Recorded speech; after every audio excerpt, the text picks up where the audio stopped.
Hello বন্ধুরা, প্রচুর বৃষ্টি হচ্ছে আমাদের চট্টগ্রামে।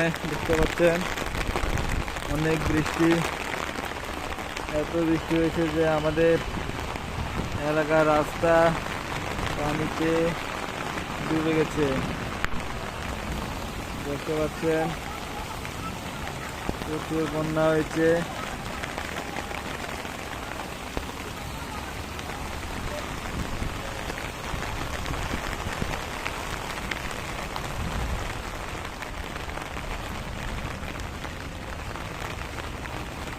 বন্ধুরা, আমি এখন ছাদে আছি। দেখুন প্রচুর বৃষ্টি।